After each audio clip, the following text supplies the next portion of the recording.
আমি তোমাকে আমার সোনার হার, আমার কাছে যা গয়নাগাটি আছে সব দিয়ে দিচ্ছি। এই নে। মায়াবী পরী তার জাদু শক্তি দিয়ে তার গায়ে সাপ দিয়ে দেয়। হুমা, হুমা, এ কি করলে? এ কি করলে গো? আমাকে আমার গায়ে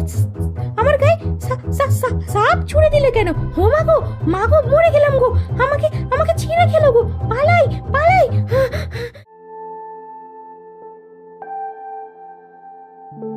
কি গো, পড়ে পড়ে ঘুমাবে? কাঠ কাটতে আর জঙ্গলে যাবে না? আমি ঘুমোচ্ছি না গো গিন্নি। আমি ভাবছি জঙ্গলে তো খুব একটা কাঠ ভালো পাওয়া যাচ্ছে না। এখন কাঠের কাজ বাদ দিয়ে কি আমাকে অন্য কিছু করতে হবে নাকি? আচ্ছা, নতুন কিছু করবে তো? তোমার কাছে টাকা আছে? টাকা তো নেই। তার চেয়ে বরং আজকে জঙ্গলের দিকে যাও। দেখো যদি কিছু কাঠ পাও, সেগুলো বাজারে বিক্রি করে আজকের দিনটা যাতে চলে যায় সেই ব্যবস্থাই করো। ঠিক আছে গিন্নি, আমি তবে আসছি। দেখি আজ কপালে কি আছে।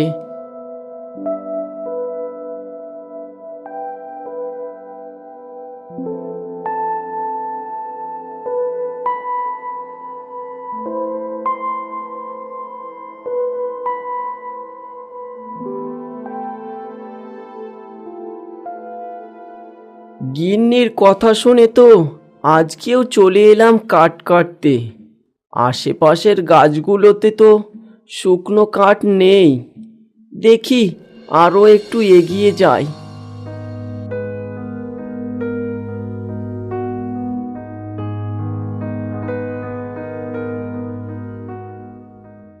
অনেকটা তো এগিয়ে চলে এলাম, কিন্তু শুকনো গাছের কাঠ তো চোখে পড়ছে না। আজকে কি না খেয়ে থাকতে হবে নাকি? হে উপরওয়ালা, তুমি একটা কিছু পথ দেখাও।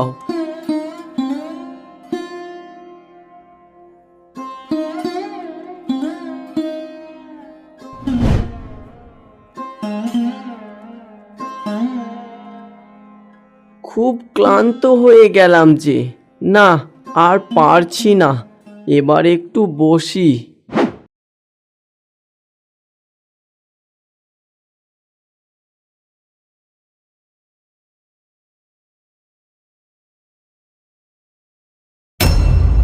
আরে এই জঙ্গলের মধ্যে এত সুন্দর একটা ফুলের গাছ! কি ফুলের গাছ! কাছে গিয়ে দেখি তো। শ্রীকান্ত সেই গাছটার কাছে গিয়ে একটা আওয়াজ শুনতে পায়। সেই গাছের ফুল থেকে এই আওয়াজটা আসছিল।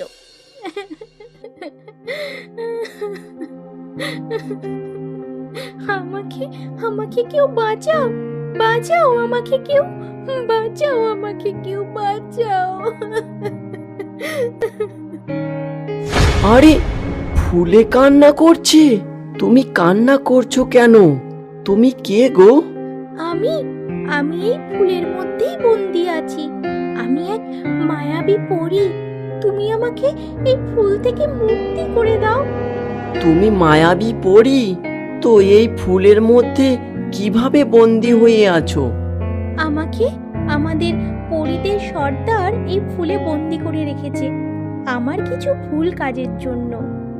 আমি তোমাকে কিভাবে মুক্তি করতে পারবো? আমি তো একজন সাধারণ কাঠুরে। তুমি তুমিই পারবে আমাকে এই ফুল থেকে মুক্তি করে দিতে। বলো, বলো, তুমি আমাকে মুক্ত করবে না? বলো। আমি তোমাকে মুক্তি করব, কিন্তু তার বদলে আমি কি পাবো শুনি? তুমি আমাকে এই ফুলের মধ্যে বন্দি জীবন থেকে মুক্ত করলে তুমি যা চাইবে তাই আমি দেব তোমাকে। তাহলে বলো, আমি কিভাবে এই ফুল থেকে তোমাকে মুক্তি দেব? তুমি 3টি জায়গার জল এক পাত্রে করে এনে দাও, আর ওই জল আমার ফুলের মধ্যে ঢেলে দাও। তাহলে দেখবে আমি এই ফুলে বন্দি জীবন থেকে মুক্ত হয়ে যাব। পরি, সেই 3টি জায়গাটা কোথায়? এক হচ্ছে নদীর জল, 2 বরফের পাহাড়ের জল, আর 3 এক গুহার ভেতরে লুকিয়ে রাখা গোপন জল। ঠিক আছে, আমি যাচ্ছি তাহলে। শ্রীপান্ত সেই পরীর কথা মতো বেরিয়ে পড়ে।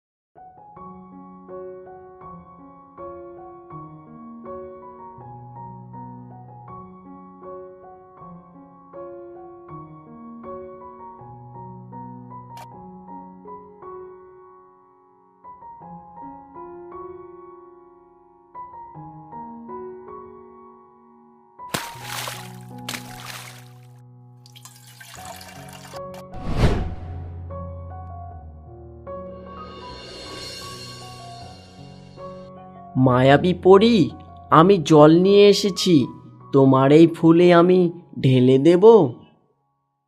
হ্যাঁ কাঠুরিয়া, তুমি জল নিয়ে এসেছো, দাও, এই ফুলে ঢেলে দাও কাঠুরিয়া। কাঠুরিয়া সেই জল ফুলে ঢেলে দেয়া মাত্রই সেই ফুল থেকে একটা সুন্দরী পরী বেরিয়ে আসে আর বলে, ধন্যবাদ কাঠুরিয়া ভাই, তুমি আমাকে আমার আগের রূপ ফিরিয়ে দিয়েছো। বলো বলো, এবার তুমি কি চাও আমাকে বলো। আমার চাওয়া বলতে তো সেরকম কিছুই নেই, ঘরে খাবার মতো কিছু নাই। আজকে জঙ্গলে এসেছিলাম কিছু কাঠের উদ্দেশ্যে, কিন্তু পাইনি। আজ যদি আমি কিছু কাঠ পাই তাহলে সেগুলো বাজারে বিক্রি করে আজকের মতো দিনটা কাটতো তাহলে আমার। তুমি কি আমাকে কিছু শুকনো কাঠ দিতে পারবে পরী? আরে, এই সামান্য তোমার চাওয়া? আমি তো ভেবেছিলাম তুমি অনেক কিছু চাইবে। কাঠুরিয়া, এই নাও, এই চাবিটা তুমি নাও। তুমি এই গাছের কাছে এসে এই চাবিটা ছোঁয়াবে, দেখবে আমি সঙ্গে সঙ্গে হাজির হয়ে যাব। কিন্তু আজকে আমি তোমাকে কাঠ দিয়ে দিচ্ছি, এইগুলো নিয়ে যাও তুমি। পরী তার জাদুশক্তি দিয়ে সেখানে কয়েক বোঝা কাঠের আঁটি জোগাড় করে দেয়। নাও কাঠুরিয়া ভাই, এই কাঠগুলো নিয়ে তুমি যাও। ঠিক আছে পরী, এখন তবে আমি আসছি। এই কথা বলে শ্রীপান্ত কাঠের বোঝা মাথায় করে বাজারে নিয়ে যায়। বাজারে সেই কাঠগুলো বিক্রি করে এবং বাড়ির জন্য সংসারের সমস্ত জিনিসপত্র কিনে নিয়ে আসে।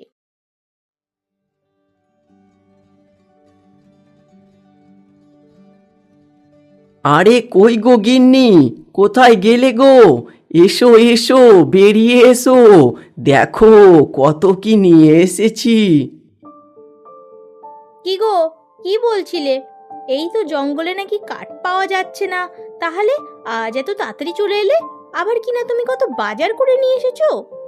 আরে বলবো গো বলবো, সব বলবো। চলো, আমাকে আগে কিছু খেতে দাও দেখি।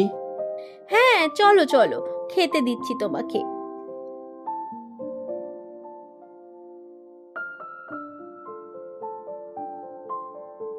শ্রীপান্ত সেখানে বসে পড়ল এবং তার গিন্নি তাকে খাবার দিতে এলো।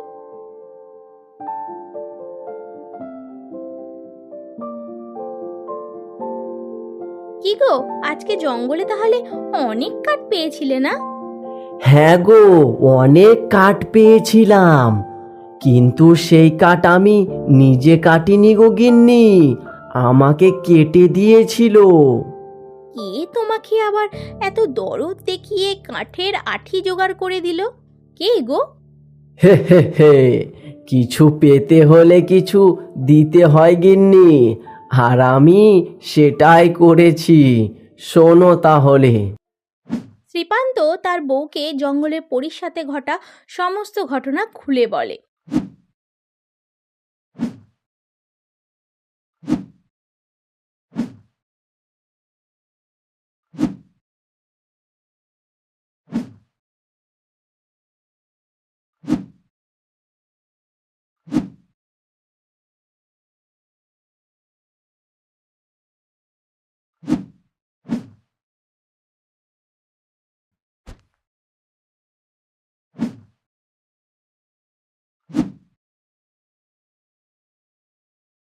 গিন্নি, দেখবে এবার থেকে আমাদের দুঃখের দিন শেষ হয়ে যাবে। আমি ওই গাছের কাছে গিয়ে এই চাবি দিয়ে প্রতিদিন কাঠ চাইবো মায়াবী পরীর কাছে, আর সেই কাঠ বাজারে বিক্রি করব। তাহলে আর আমাদের কোনো চিন্তা থাকবে না গিন্নি। কেন গো, কেন? তোমাকে তো পরি বলেছিল তোমার যা ইচ্ছা তাই চাইতে পারো, তাহলে তুমি শুধু কাঠ চাইলে কেন? না গিন্নি, অত লোভ ভালো নয়। আমি এই চাবি দিয়ে প্রতিদিন ওই গাছের গোড়ায় গিয়ে পরীর কাছ থেকে শুধু কাঠই নিয়ে আসবো। তুমি অনেক সতী সাবিত্রী গো। দেখবে আমাদের এই গরিব অবস্থাতেই পচে পচে মরতে হবে। গিন্নি, তোমাকে কতবার বলবো অত লোভ ভালো নয়। আমরা গরিবই ঠিক আছি, বুঝলে? চলো, ঘুমাবে চলো।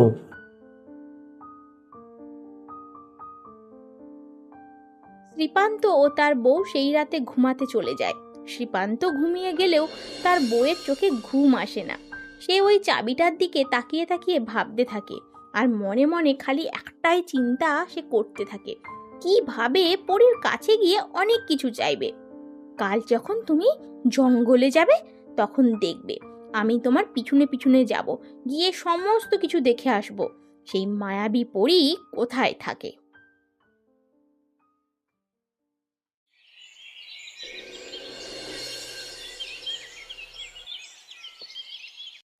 গিন্নি, আমি চললাম জঙ্গলে। তুমি চলো, আমি আসছি তোমার পিছু পিছু। মানে হ্যাঁ, যাও যাও, চললে আচ্ছা, বেশ, যাও যাও যাও।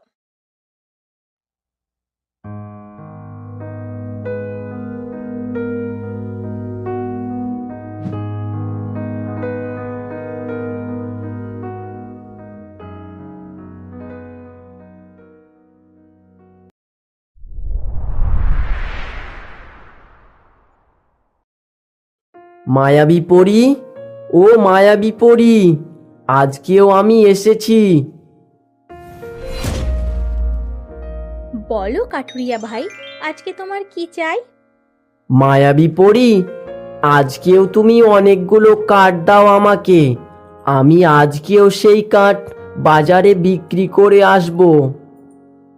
আচ্ছা আচ্ছা, ঠিক আছে কাঠুরিয়া ভাই, এই নাও, এই নাও তোমার কাঠের আঁটির বোঝা। রঙ্গিলা তার স্বামীর পিছনের দিকে উকি মেরে সব দেখে ফেলে শ্রীপান্ত কিভাবে সব করে। তাহলে এই ব্যাপার, এইভাবে তাহলে তুমি পরীর কাছ থেকে কাঠ চাও? তুমি তো বড্ড বোকা, শুধু কাঠটাই চাইছো। কাল আমি আসবো, আমি অনেক সোনা দানা চাইবো।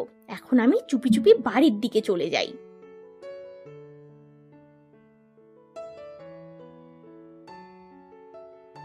মায়াবী পরী, আজকে তাহলে আমি আসছি, আবার কালকেও আসবো।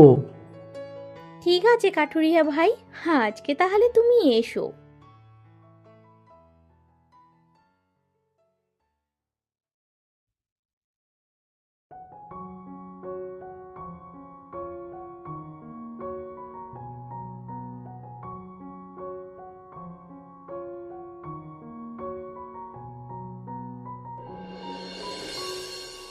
গিন্নি, কই গো গিন্নি, আমি চলে এসেছি। এই নাও, বাজারটা রেখে দাও। আর আমার জন্য কিছু খাবার রেখেছো তো নাকি? হ্যাঁ, আছে আছে, তুমি হাত পা ধুয়ে এসে বসো, আমি তোমাকে খাবারটা বেড়ে দিচ্ছি।